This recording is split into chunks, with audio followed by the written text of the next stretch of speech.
अस्सलाम वालेकुम स्टूडेंट्स। क्या हाल हैं आप लोगों के?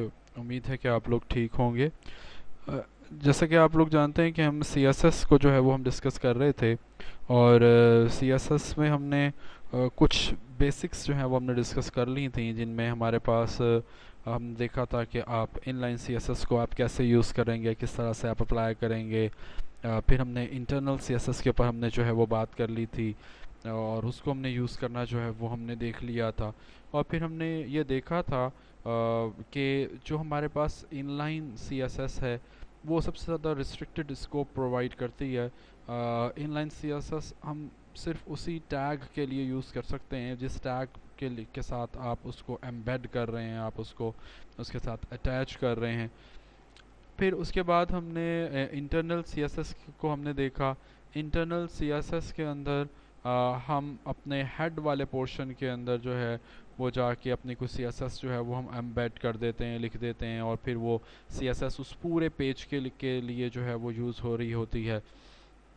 जो एक्सटर्नल सीएसएस को भी हमने नहीं डिस्कस किया, उसको हम इंशाल्लाह आगे चल के जो है वो हम देखते हैं। तो जो हमारे पास सी एस एस है, आज हम उसी को आगे फर्दर कंटिन्यू करते हैं, और आज हम ये देखते हैं कि आपने सी एस एस के अंदर आप क्लासेस को जो है वो आप कैसे बनाएंगे। क्योंकि इससे पहले तक हमने जो भी सी एस एस के डिफरेंट हमने फॉर्म्स देखी वो जस्ट स्पेसिफिक टैग के लिए यूज़ होती थी। इन लाइन को अगर हमने देखा तो वो जस्ट एक टैग के लिए यूज़ होती थी। अगर आप उसी को उठा के इंटरनल पर ले जाएं तो वो उस जैसे तमाम टैग्स के ऊपर वो सी एस एस जो है वो आपकी अप्लाई हो सकती है। लेकिन अगर आप ये चाहते हैं कि कोई आप ऐसे कुछ सी एस एस आप जो है वो स्टाइल शीट्स बनाएं जो डिफरेंट टैग्स के ऊपर आप अप्लाई कर सकें, तो उसके लिए फिर आपको क्लासेस को यूज़ करना पड़ेगा, या एक कॉन्सेप्ट आईडीज़ का है, आप उसको यूज़ कर सकते हैं। तो अभी हम देखते हैं कि आप क्लासेस सीएसएस के अंदर कैसे बना सकते हैं, आईडीज़ को किस तरह से बनाया जा सकता है, और उसकी इम्प्लीमेंटेशन जो है वो हम देखते हैं। ये मैंने एक बड़े बेसिक सा जो एक मेन स्ट्रक्चर है हमारे पास एक HTML का, वो मैंने जो है वो यहाँ पे बनाया हुआ है, और अब आगे मैं इसी के ऊपर फर्दर अपनी इम्प्लीमेंटेशन जो है वो मैं करूँगा। तो यहाँ पर हम काम करने के लिए जैसे हमने पहले एक एग्जांपल ली थी कि आप इनलाइन सीएसएस को जो है वो आप यूज़ करेंगे, जहाँ पर भी आपके पास टैग आ रहा होगा तो वहीं पर ही साथ आप एक स्टाइल का टैग बनाएंगे, और उसके ऊपर जो है वो आप काम कर सकते हैं। तो अगर हमने क्लास के थ्रू अगर हमने कोई काम करना हो तो वो हम क्लास के थ्रू हम काम कैसे करेंगे, उसकी यहाँ पर जी मैं आपको एक एग्जांपल दे रहा हूँ। जैसे सपोज ही मैं एक स्टाइल का टैग बनाने लगा हूँ अपने हेड के सेक्शन के अंदर जाके, और हेड सेक्शन के अंदर मैं यहाँ पे एक स्टाइल का टैग बना रहा हूँ, स्टाइल। और यहाँ पे मैं एक क्लास बना रहा हूँ, उस क्लास का नाम रख रहा हूँ मैं न्यू, कि जी मैं एक न्यू के नाम से एक मैं क्लास बनाने लगा हूँ। और आगे अब आगे इसके अंदर आप जो भी उसके स्टाइल कंडीशंस आप डिफाइन करना चाहें वो आप कर सकते हैं। जैसे फॉर एग्जांपल मैं कह रहा हूँ कि जी कलर, कलर जी क्या रखना है, फॉर एग्जांपल उसका कलर जो है वो रेड रखना है। ठीक है, ये मैंने एक न्यू क्लास बनाई है, उसके अंदर मैंने जस्ट कलर को जो है वो मैंने डिफाइन कर दिया। अब अगर इस क्लास को मैंने यूज़ करना है तो इस क्लास को आप डिफरेंट जगहों पर आप जहाँ पर भी यूज़ करना चाहें आप इसको यूज़ कर सकते हैं। जैसे फॉर एग्जांपल अगर मैं कोई यू एल और एल आई अगर मैं बनाना चाह रहा हूँ, यानी कि अनऑर्डर लिस्ट है मेरे पास, और उसके साथ अगर मैंने इसको यूज़ करना है तो वहाँ पर भी इसको यूज़ किया जा सकता है। तो वो कैसे यूज़ करेंगे जी, तो उसके लिए हम यहाँ पर एक सपोज मैं एक अनऑर्डर लिस्ट जो है वो मैं बनाने लगा हूँ यू एल, और यू एल के अंदर जो है वो मैं एक एल आई डिफ़ाइन कर रहा हूँ, लिस्ट आइटम। और लिस्ट आइटम के अंदर जो है वो यहाँ पे जाके आप अपनी क्लास जो है वो डिफ़ाइन कर सकते हैं कि जी यहाँ पे इसको कौन सी क्लास यूज़ करनी है। मैं कहता हूँ इसकी क्लास जो है वो फॉर एग्जांपल जो मैंने ऊपर क्लास बनाई है न्यू, वो क्लास जो है वो मैंने यहाँ पर यूज़ करनी है। ठीक है, और यहाँ पर आप जो भी टेक्स्ट लिखना चाहें वो आप टेक्स्ट लिख दें। जैसे फॉर एग्जांपल मैं यहाँ पे टेक्स्ट लिख लेता हूँ कि using C S S by classes. तो मैंने जी ये सी एस एस मैंने यहाँ पे लिखी, इसको मैं सेव कर रहा हूँ, और इसको हम अपने पेज पर आते हैं, उसको हम रिफ़्रेश करते हैं तो देखें यहाँ पर आपके पास वो सी एस एस जो है वो अप्लाई हो चुकी है। तो हमने ये सी एस एस अप्लाई की है एक अनऑर्डर्ड लिस्ट के ऊपर, आपने सी एस एस को अप्लाई कर दिया ये जो हमने क्लास बनाई। या इसी तरह से अगर आप फॉर एग्जांपल चलें, मैं एक और एग्जांपल ले लेता हूँ कि जी मैं एक हेडिंग लगा रहा हूँ, H1 मैं लगा रहा हूँ यहाँ पर, और H1 और उसके आगे जो है वो मैं यहाँ पे क्लास जो है मेंशन कर देता हूँ, क्लास कि जी इसकी कौन सी क्लास जो है वो कहाँ से CSS हम इसको रेंडर करेंगे, और इसको भी मैं वही क्लास दे देता हूँ, न्यू की क्लास जो मैंने ऊपर बनाई हुई है। और आगे यहाँ पे मैं हेडिंग दे रहा हूँ, for example CSS makes web.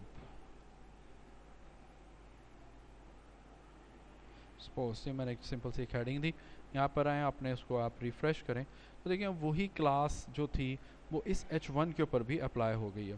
ठीक है, तो क्लासेस बनाने का फ़ायदा ये है कि आप एक क्लास बनाने के बाद आप उसको डिफरेंट एलिमेंट्स के अंदर जाके कि जो क्लास का आपके पास जो टैग है या एट्रीब्यूट है उसे यूज़ करते हुए आप उसको मल्टीपल प्लेसेस के ऊपर आप यूज़ कर सकते हैं। इस तरह से आप जहाँ चाहें आप ये क्लास के एट्रीब्यूट को जो है वो आप यूज़ कर सकते हैं।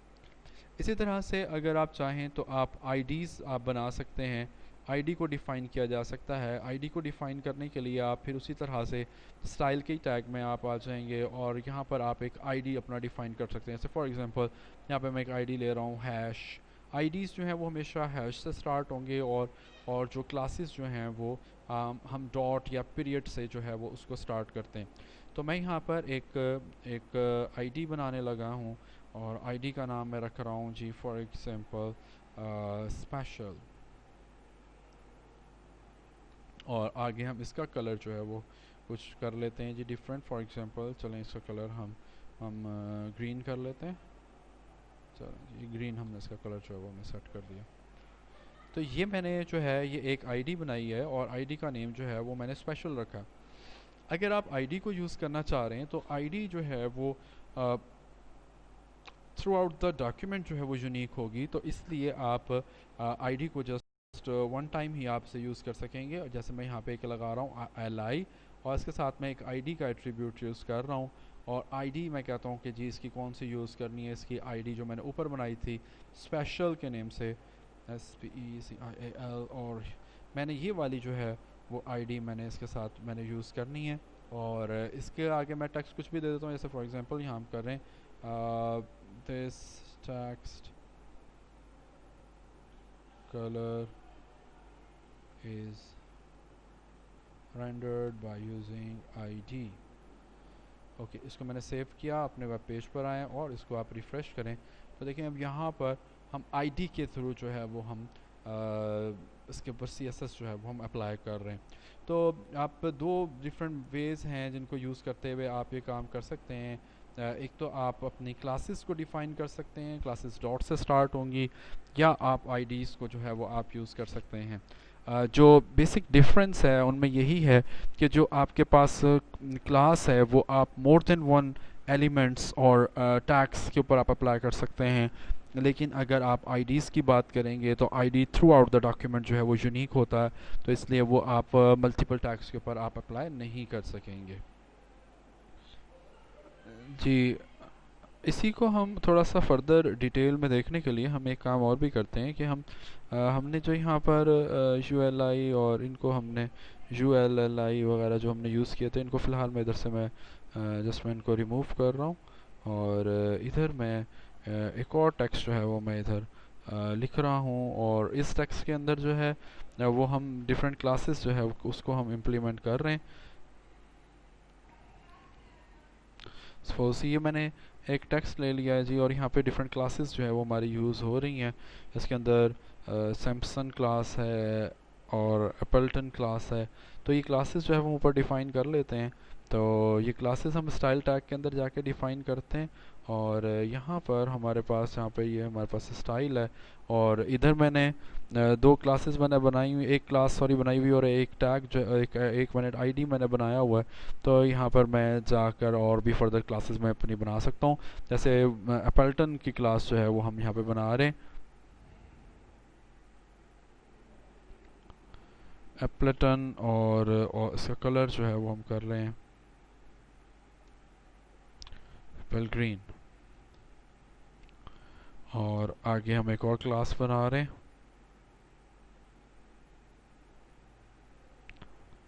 सैमसन और इसका कलर जो है वो हमने कर दिया जी ब्लू। तो ये हमने दो क्लासेस बनाई और ये क्लासेस हमारी यहाँ पे जो है वो यूज़ हो रही हैं।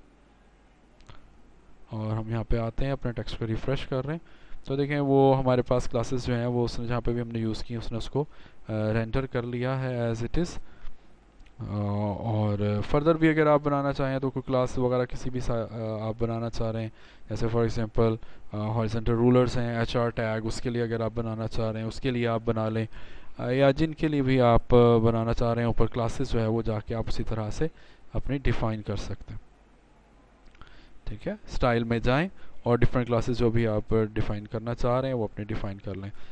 हाइपरलिंक्स को के साथ भी हमने स्टाइल्स को हमने देखा था, अगर आप उसका कलर चेंज करना चाह रहे हैं तो वो भी आप जो है वो कर सकते हैं, जिसको हमने सूडो क्लासेस का नाम हमने दिया था। तो सूडो क्लासेस को यूज़ करते हुए आप ये काम कर सकते हैं।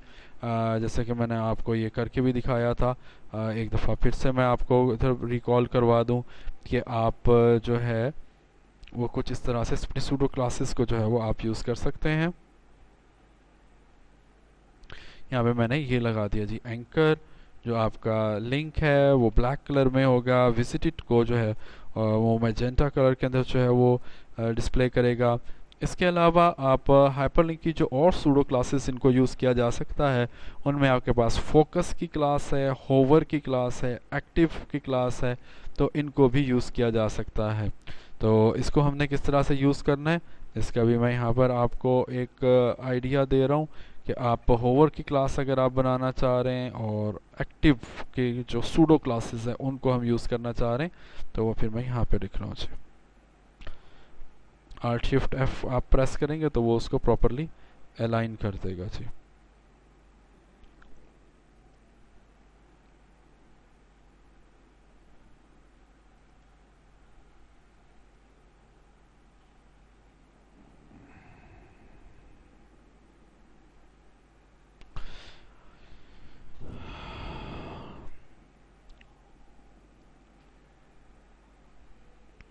एक सेकंड ठहरें जी, ये मेरे ख्याल से मैंने किसी गलत जगह पर इसको पेस्ट कर दिया।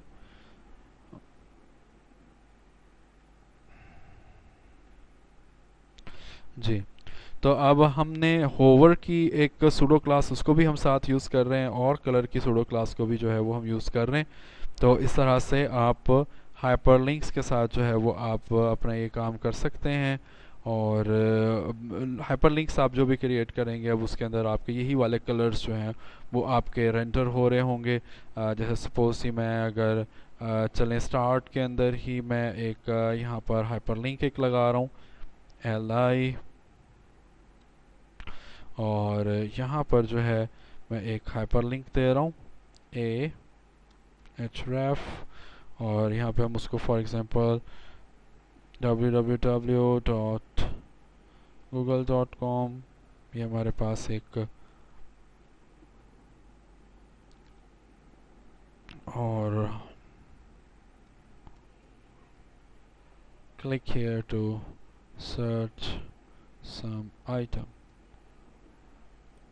तो ये मैंने इसको दिया, इसको सेव कर रहे हैं हम, इधर आए उसको रिफ़्रेश करें तो ये हमारे पास एक हाइपरलिंक आ गया जो बाय डिफ़ॉल्ट ब्लैक कलर में है, क्योंकि मैंने CSS उसके ऊपर जो है वो ब्लैक अप्लाई की है लिंक की। और जैसे ही हम उसके ऊपर जो है वो होवर इफ़ेक्ट जो है हमारा आ रहा है तो वो लाइम कलर के अंदर जो है उसको कलर कर रहा है, और विजिटेड मैजेंटा होगा और एक्टिव जो है वो रेड में होगा। तो जैसे ही आप उसके ऊपर क्लिक करेंगे तो अभी एक्टिव हो गया, मैंने बटन प्रेस किया हुआ है तो ये एक्टिव है, और जैसे ही आप बटन को रिलीज़ करेंगे तो ये आपका फिर से नॉर्मल हो जाएगा। या अगर आप इसको क्लिक करते हैं तो ये आपका जो है वो विजिटेड को जो है अभी क्योंकि वो विज़िट हुआ नहीं तो इसलिए उसने उसका कलर चेंज नहीं किया, अदरवाइज़ जो विजिटेड होंगे उसके कलर भी जो है वो मैजेंटा में कर देगा, चेंज कर देगा। तो आप इस तरह से हाइपरलिंक्स के ऊपर भी अपनी डिफरेंट CSS को जो है वो अप्लाई कर सकते हैं, जिसके अंदर हमने सूडो क्लासेस का कॉन्सेप्ट जो है वो हमने देखा था, वो एक दफ़ा फिर से मैंने आपको इधर रिकॉल करवा दिया। जी स्टूडेंट्स, तो हमने कुछ CSS के ऊपर हमने बात की। अब हम देखते हैं कि अगर आपने कोई एक्सटर्नल CSS अगर आपने बनानी हो तो वो आप किस तरह से बनाएंगे। तो उसके लिए हम काम ये कर रहे हैं कि हम फाइल में आते हैं, एक न्यू फाइल जो है वो मैं इधर से बनाने लगा हूँ। एक न्यू फाइल मैंने बनाई और इधर से जो मैंने जो CSS जो मैंने बनाई हुई थी ये सारी की सारी CSS जो है वो मैं अपनी एक न्यू फाइल के अंदर जो है वो मैं कॉपी पेस्ट कर देता हूँ। तो मैं इधर से ये अपनी सारी CSS के जो मेरी कंडीशंस जो थी वो मैं इधर से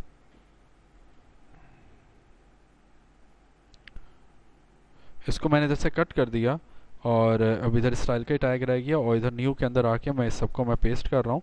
और पेस्ट करने के बाद हम इसको सेव कर लेते हैं, सेव एज, और डेस्कटॉप पे भी मैं इसको सेव कर रहा हूँ। और इसको हम जो है वो CSS के साथ जो है वो हम इसको सेव कर लेते हैं, और इसका नेम जो है वो हम कर लेते हैं फॉर एग्जांपल डिफ़ॉल्ट CSS। कोई भी नाम रखा जा सकता है, तो मैंने इसको डिफ़ॉल्ट CSS के नाम से मैंने इसको सेव कर लिया। और जब हमने ये CSS फाइल अगर हमने बना ली है, तो अब देखें यहाँ पर मैं इस फाइल को सेव करके मैं इसको रिफ़्रेश कर रहा हूँ अगर, तो अब यहाँ पर इस फाइल के ऊपर कोई भी CSS नहीं लगे हुए, किसी किस्म की कोई CSS नहीं है। ये जो लिंक के ऊपर जो CSS है जो डिफ़ॉल्ट है वो यूज़ हो रही है। बाकी जो CSS के जो रूल्स जो थे वो उसके ऊपर अप्लाई नहीं हो रहे। तो वो अगर आपने अब इसके ऊपर अगर आप लगाना चाह रहे हैं, तो उसके लिए अब हमें हेड के सेक्शन के अंदर आके अब हमें एक और टैग जो है वो हमें यूज़ करना होगा, जो कि लिंक का टैग है। तो हम ये लिंक का टैग जो है वो हम हेड के अंदर लगाने लगे। तो यहाँ पे मैं लगा रहा हूँ जी लिंक, और आगे एक उसका एट्रीब्यूट होता है REL, रिलेशनशिप के लिए होता है REL, और इक्वल्स टू, यहाँ पे हम लिख रहे हैं जी स्टाइल शीट के भाई क्या उसका रिलेशनशिप है, ये जो फाइल मैं इधर अब एक इंक्लूड करने लगा हूँ तो उसके साथ क्या रिलेशनशिप है। तो हम कह रहे हैं कि ये हमारे पास एक स्टाइल शीट है, और उसकी टाइप जो है वो आप लिखेंगे टेक्स्ट, के जो फाइल है हमारी वो टेक्स्ट स्लैश CSS फॉर्मेट की फाइल है। और href के अंदर आपने उस फाइल का नेम मेंशन कर देना है, अगर वो दोनों सेम लोकेशन पर मौजूद हैं। तो मैंने उसका नाम रखा था डिफ़ॉल्ट CSS.css। तो ये हमने जो है वो यहाँ पे एक फ़ाइल हमने इधर मेंशन कर दिया जी।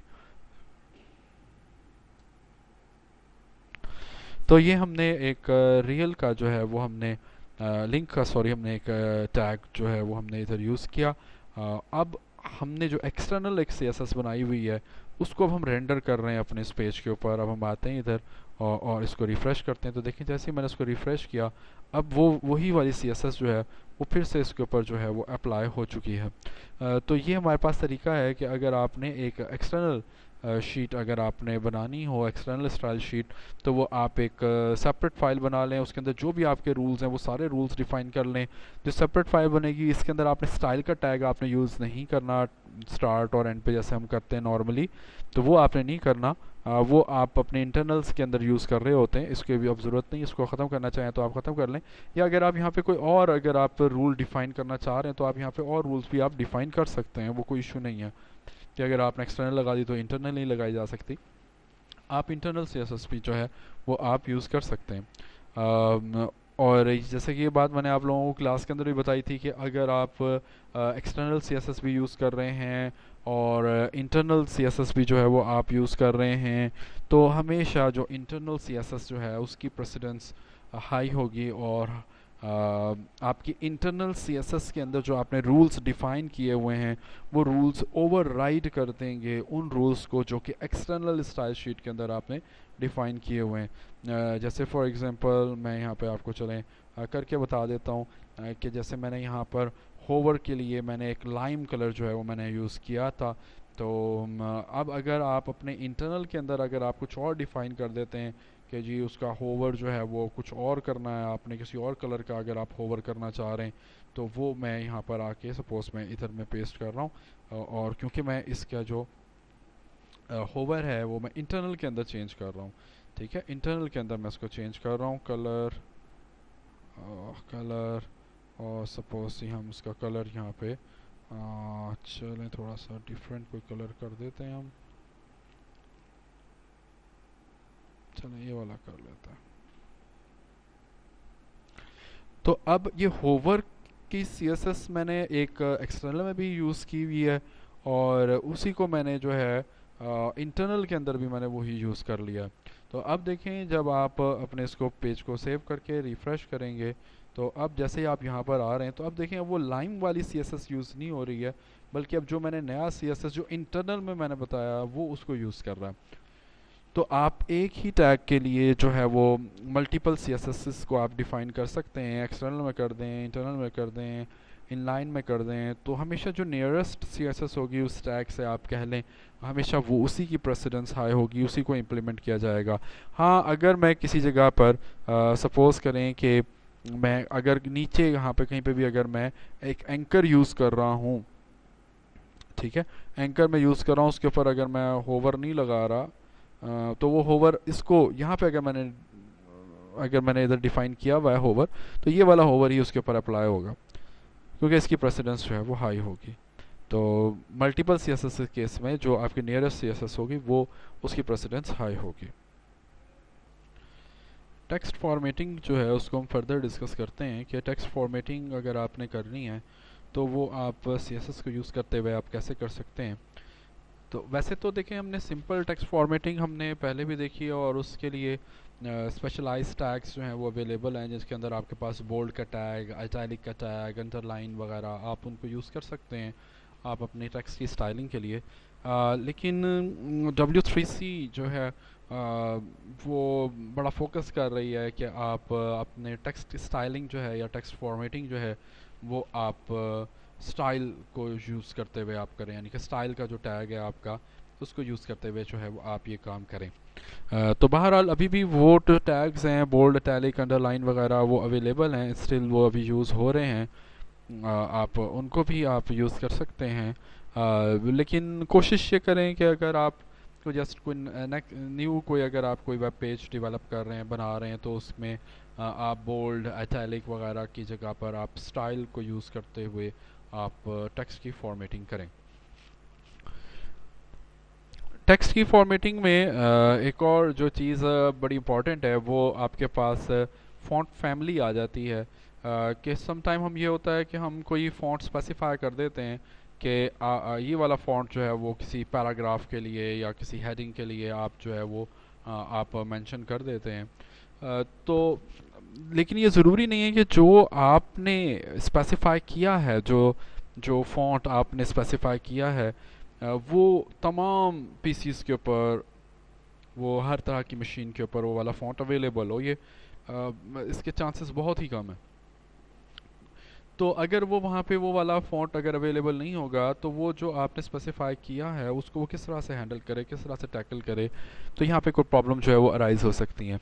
तो यहाँ पर हम इस चीज़ को ओवरकम करने के लिए हम बजाय इसके कि हम कोई एक स्पेसिफिक फ़ॉन्ट मेंशन करें, हम वहाँ पर एक कंप्लीट फ़ॉन्ट फैमिली जो है वो हम दे देते हैं। जैसे कि मैं यहाँ पे आपको एक एग्जांपल दे रहा हूँ कि अगर आपने फ़ॉन्ट फैमिली को अगर आपने मेंशन करना हो तो वो आप किस तरह से मेंशन करेंगे।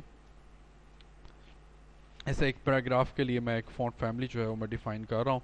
मैंने लिखा है जी पी और आगे फ़ॉन्ट फ़ॉन्ट डैश फैमिली, और आगे देखें यहाँ पे वो आपको डिफरेंट फैमिली जो है वो बता रहा है, जैसे कि कोरियर न्यू है या कोरियर है और मोनोस्पेस है। आप इस तरह से आप कोई भी एक फैमिली जो है वो आप मेंशन कर सकते हैं। जैसे चलें हम यहाँ पे कर रहे हैं, चलें इसी को कर लेते हैं। अब इसके अंदर सबसे पहले जब भी हमारा पेज ओपन होगा तो ये देखा जाएगा कि जो हमारा व्यूवर है क्या उसके सिस्टम पर ये पहले वाला फ़ॉन्ट अवेलेबल है। अगर अवेलेबल होगा तो हमारा वो वेब पेज जो है वो इस फ़ॉन्ट को यूज़ करते हुए डिस्प्ले करवा दिया जाएगा। अगर ये वाला फ़ॉन्ट अवेलेबल नहीं है तो फिर वो इस फ़ॉन्ट को जो है वो चेक कर लेगा, अगर ये अवेलेबल है तो वो इसको डिस्प्ले करवा देगा, और अगर ये भी ना हो तो फिर इसको जो है वो देखेगा। यानी कि जब तक कि उसको जो आपने मेंशन किए हुए हैं फ़ॉन्ट्स अगर उनमें से उसको कोई नहीं मिल जाता, उस वक्त तक वो आगे नेक्स्ट फ़ॉन्ट्स को जो है वो सर्च करता रहेगा, और जैसे ही उसको वो वाला फ़ॉन्ट मिल जाएगा उस फ़ॉन्ट को वो अप्लाई कर देगा। तो यहाँ पर आपने बजाय इसके कि एक फ़ॉन्ट मेंशन करें, एक फ़ॉन्ट का स्टाइल या उसकी टाइप जो है वो आप मेंशन करें, आप उसकी फ़ॉन्ट फैमिली जो है वो आप मेंशन कर देते हैं। अब एक थोड़ा सा डिफरेंस आप लोग भी देख रहे होंगे कि जो फर्स्ट फ़ॉन्ट है उसको उसने कोटेशंस के अंदर इनक्लोज किया है, लेकिन जो सेकंड और थर्ड वन है वो कोटेशंस में नहीं है। तो बेसिक डिफरेंस ये है कि जो आपके जेनेरिक फ़ॉन्ट्स होते हैं, जैसा कि ये है, जेनेरिक फ़ॉन्ट्स को जो है वो कोटेशंस में इनक्लोज नहीं किया जाता। जो आपके स्पेसिफिक फ़ॉन्ट्स जो हैं वो कोटेशन में ही इनक्लोज कर दिए जाते हैं। तो ये इन दोनों में थोड़ा सा डिफरेंस है। तो बहरहाल जब आप कोई भी फ़ॉन्ट मेंशन करने लगें तो वहाँ पे बजाय इसके कि आप कोई एक स्पेसिफिक फ़ॉन्ट आप मेंशन करें, वहाँ पर आप एक उसकी एक फैमिली जो है वो आप मेंशन करते हैं। आप प्रेसिडेंस वाइज, प्रेफरेंस वाइज आप फ़ॉन्ट्स जो है वो वहाँ पर मेंशन कर दें, ताकि जो भी अवेलेबल फ़ॉन्ट हो उसके हिसाब से आपकी वेबसाइट जो है वहाँ पर डिस्प्ले हो जाए। बाकी इसको आप अप्लाई करके जो है वो आप इसमें इनके बीच जो है वो डिफरेंस वगैरह आप देख सकते हैं, और जो आपको सूटेबल हो आप उसी फ़ॉन्ट को आप यूज़ कर लेंगे। अगर आपने फ़ॉन्ट साइज़ और कलर अगर आपने स्पेसिफाई करना हो, तो फ़ॉन्ट साइज़ को स्पेसिफाई करने के डिफरेंट मेथड्स यूज़ किए जा सकते हैं। दो मेन वेज हैं जिनको यूज़ करते हुए आप फ़ॉन्ट का साइज़ आप स्पेसिफाई कर सकते हैं। एक तरीका तो ये है कि आप एब्सोलूट साइज़ जो है वो आप मेंशन कर दें। एब्सोलूट साइज़, एब्सोलूट साइज़ जो है वो नॉर्मली हम कोई न्यूमेरिक वैल्यू यूज़ करते हैं, और न्यूमेरिक वैल्यू के बाद आगे आप उसका कोई भी मेजरमेंट यूनिट जो है वो आप यूज़ कर सकते हैं। नॉर्मली पिक्सल्स को जो है वो यूज़ किया जाता है। जैसे फॉर एग्जांपल आप कहते हैं कि जी 10 पिक्सल यानी px आप यूज़ करते हैं कि 10 पिक्सल्स जो है वो फ़ॉन्ट साइज़ जो है वो इसका रख दिया जाए। या आप कुछ और किसी और तरह से आप डिफ़ाइन कर सकते हैं। जैसे फॉर एग्जांपल चले मैं यहीं पर ही आपको करके बता रहा हूँ कि मैंने एक p टैग मैंने स्टार्ट किया, और साथ ही मैं इसका स्टाइल जो है वो बता रहा हूँ। और इसका स्टाइल जो है वो मैं कहता हूँ कि जी फ़ॉन्ट, और आगे अगर आप देख सकें तो अब यहाँ पे डिफरेंट आपको इंटेलिजेंस के ऊपर ऑप्शंस नज़र आ रही हैं। Larger, larger, medium, small, smaller, x large, x small, x x large और एक्स एक्स स्मॉल, और आगे पे परसेंटेज आ रहा है। आप इसके अलावा जो है वो डिफरेंट और जो मेजरमेंट यूनिट्स हैं आप उसके अंदर यूज़ कर सकते हैं। ये बेसिकली जो यूनिट्स चल रहे हैं ये हमारे पास एब्सोलूट यूनिट्स हैं, एब्सोलूट हैं ये। इसका आइकन ही वो थोड़ा सा डिफरेंट यूज़ कर रहा है, ये एब्सोलूट हैं। और जो ऊपर वाले जो हैं जिनके लिए थोड़ा सा वो डिफरेंट आइकन यूज़ कर रहा है यहाँ पर, ये बेसिकली रिलेटिव हैं। तो आप दो तरह की मेजरमेंट आप यूज़ कर सकते हैं। आप एब्सोलूट मेजरमेंट अगर आप यूज़ करेंगे तो उसके अंदर आप जो है वो एक न्यूमेरिक वैल्यू बताएंगे, और उसके बाद आप आगे जो भी उसका मेजरमेंट यूनिट है वो आप बता सकेंगे। जैसे अगर आप नॉर्मली हम पिक्सल्स के अंदर यूज़ करते हैं, आप बाकी भी यूज़ कर सकते हैं। जैसे अगर आप यूज़ करना चाहें सेंटीमीटर कर लें, इंचेस कर लें, आप मिलीमीटर्स में आप कर लें। वो जो आपके पास हैं मेजरिंग यूनिट्स, वो बेसिकली हम ज़्यादातर यूज़ करते हैं प्रिंटिंग पर्पसेस के लिए, प्रिंट्स के लिए ना, कि प्रिंट अगर आप लेना चाहें तो इंचेस में आप फ़ॉन्ट साइज़ डिफ़ाइन कर लेते हैं कि जी इतने इंच का फ़ॉन्ट साइज़ हो। लेकिन अगर आप जस्ट एक व्यू के पॉइंट ऑफ व्यू से बना रहे हैं, सॉफ्ट अगर आपने कॉपी के पॉइंट ऑफ व्यू से अगर आप अपना को फॉन्ट्स डिफाइन करना चाह रहे हैं, तो वो फिर हम नॉर्मली पिक्सल्स के अंदर जो है वो हम कर रहे होते हैं। पी एक्स उसके लिए जो है वो हमारा यूज़ किया जा रहा होता है, जैसे कि यहाँ पे ये है। तो मैं यहाँ पे सपोज ये रख लेता हूँ कि जी मैं मुझे फ़ॉन्ट साइज़, एक पैराग्राफ है उसका फ़ॉन्ट साइज़ मुझे रख लेना है फॉर एग्जांपल 10 पिक्सल्स। तो अब आप जो भी फ़ॉन्ट आप, अब ये क्योंकि मैंने एक इनलाइन सीएसएस जो है वो मैं यहाँ पे यूज़ कर रहा हूँ, तो यहाँ पे मैं ये एक स्टेटमेंट जो है वो मैं इधर लिख रहा हूँ कि this paragraph is written in 10 pixel font size. ठीक है जी। तो मैंने इसको सेव कर लिया, और इसको उधर आएँ और इसको हम आगे रिफ़्रेश कर लेते हैं। तो ये हमारे पास जो है ये एक आ गया है 10 पिक्सल फॉन्ट साइज़ के अंदर हमने जो है वो इसको लिख दिया। तो आप ये जो है आप इसको कम लग रहा है, आप इसको साइज़ को आप इंक्रीज़ कर लें। तो बहरहाल ये आपके पास जो स्टाइल है ये एब्सोलूट साइज़ डिफ़ाइन करने का है, कि आप एब्सोलूट साइज़ जो है वो आप डिफ़ाइन कर रहे हैं।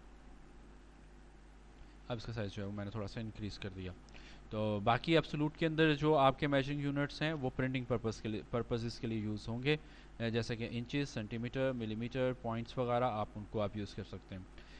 जो सेकंड मेथड है अपने फ़ॉन्ट को डिफ़ाइन करने का, वो जैसे कि मैंने भी आपको बताया कि वो रिलेटिव यूनिट्स हैं, कि आप उसमें ये बता रहे होते हैं कि हमारा करंटली जो फ़ॉन्ट साइज़ चल रहा है उस से आपने कुछ एक आध पॉइंट आप उसको फ़ॉन्ट को इंक्रीज़ करना चाह रहे हैं या डिक्रीज़ करना चाह रहे हैं, जैसे कि यहाँ पर अभी ऑप्शन आ रही थी, चलें मैं नीचे एक और पैराग्राफ लगा के मैं आपको दिखा देता हूँ। तो मैंने लिखा जी पी, और उसके बाद मैं यहाँ पर स्टाइल मेंशन कर रहा हूँ, स्टाइल फॉन्ट साइज़, और ये जो हमारे पास है लार्ज, लार्ज मीन्स कि जो अभी आपका करंट फॉन्ट जो भी इस टाइम है जिसको हमारे पेज ने रेंडर किया हुआ है उससे 1 पॉइंट जो है वो आप इंक्रीज़ करना चाह रहे हैं, लार्जर उससे थोड़ा सा और मज़ीद इंक्रीज़ हो जाएगा, या उसकी निस्बत मीडियम साइज़ या उसकी निस्बत स्मॉल साइज़, ये आप जो है वो डिफरेंट साइज़ जो है आप उनको यहाँ पर मेंशन कर सकते हैं।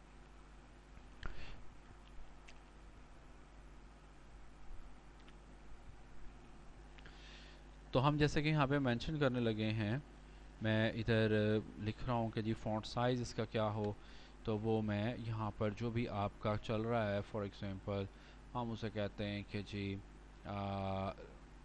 लार्जर, तो जो भी आपका जो भी करंट साइज़ चल रहा है उससे लार्जर फ़ॉन्ट साइज़ जो है वो उसका डिस्प्ले होगा, जो भी आप यहाँ पे इसके टेक्स्ट के अंदर लिखेंगे। फॉर एग्ज़ाम्पल यहाँ पे मैं लिख रहा हूँ कि दिस टेक्स्ट इज़ लार्जर। इसके अलावा आपने अगर रिलेटिव साइजिंग बतानी है तो वो आप परसेंटेज के पॉइंट ऑफ व्यू से भी आप बता सकते हैं, परसेंटेज को भी यूज़ कर सकते हैं कि जो आपका बेस साइज़ है उससे अगर आप थोड़ा सा बढ़ाना चाह रहे हैं, आप कहते हैं कि 120% रख दिया जाए, यानी कि परसेंटेज करंट जो आपका साइज़ है करंट साइज़ का आप उसकी परसेंटेज के अकॉर्डिंग जो है वो आप बता सकते हैं।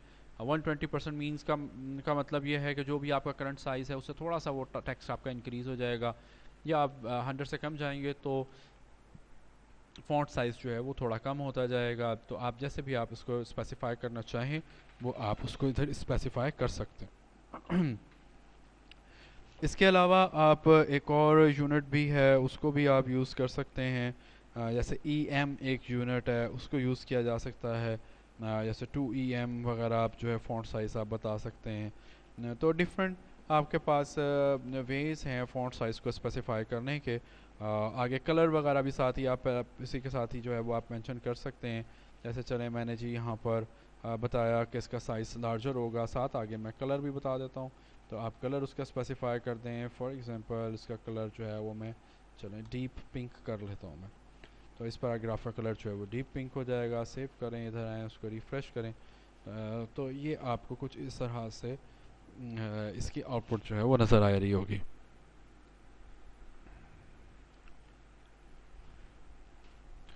इसके अलावा अभी हम यहीं पर ही मैंने एक टेक्स्ट ऐड किया था जो कॉपीराइट का है, तो कॉपीराइट उसके अंदर हमने एक हॉरिजॉन्टल लाइन मैंने ड्रॉ की है, और हॉरिजॉन्टल लाइन ड्रॉ करने के बाद आगे हम उसके लिए कुछ कलर वगैरह आप डिफ़ाइन करना चाह रहे हैं, तो उसके लिए फिर मैं यहाँ पर एक कॉपीराइट का जो है वो मैं एक क्लास बना रहा हूँ। तो उस क्लास को देख लें कि आपने कैसे उसको यूज़ करना है। मैं यहाँ पर इसी स्टाइल के अंदर जाके एक क्लास बना लेता हूँ, डॉट कॉपीराइट। आगे आप उसकी फ़ॉन्ट फैमिली वगैरह मेंशन कर दें, जो भी आपने उसकी फ़ॉन्ट फैमिली रखनी है। फ़ॉन्ट फैमिली चलें जो डिफ़ॉल्ट है उसी को हम यूज़ कर लेते हैं, और फिर उसके बाद हम इसका बैकग्राउंड कलर जो है वो हम रख लेते हैं।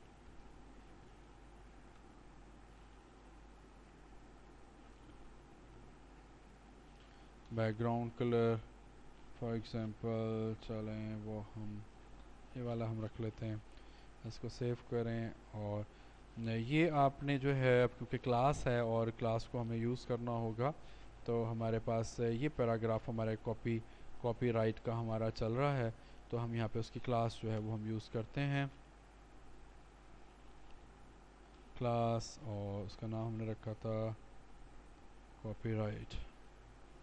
सेव करें, इधर आए, इसको हम रिफ़्रेश करते हैं, तो उसने यहाँ पर आपको ये कॉपीराइट के ऊपर ये चीज़ जो है वो इम्प्लीमेंट करके दिखा दी है।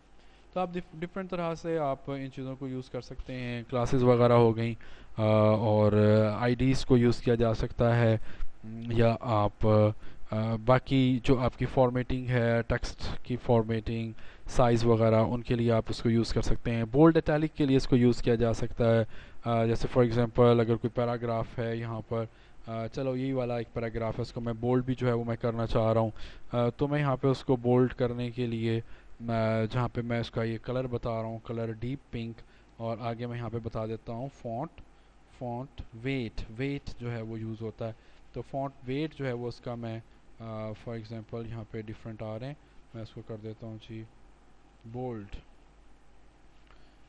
ठीक है, तो वेट को यूज़ करते हुए आप उसको बोल्ड वगैरह करवा सकेंगे। जैसे मैंने अभी आपको बताया कि वैसे तो आपके पास स्पेशलाइज्ड टैग्स अवेलेबल हैं बोल्ड, इटैलिक, अंडरलाइन के, और they are still in use and supported by HTML5 as well, कि आप बोल्ड का टैग आप लगा दें, आप इटैलिक का टैग आप यूज़ कर लें। लेकिन W3C इस चीज़ के ऊपर इसके ऊपर फोकस कर रही है कि स्टाइल के टैग को यूज़ किया जाए फॉर टेक्स्ट फॉर्मेटिंग, कि आप जैसे कि बोल्ड इटैलिक लगाएं, आप इस तरह से स्टाइल को यूज़ करते हुए आप जो है वो उसको बोल्ड वगैरह या इटैलिक अगर आपने करना है, जो कुछ भी आपने करना है वो आप उसके ऊपर कर सकते हैं। इसके अलावा आप नुमेरिक के अंदर भी बता सकते हैं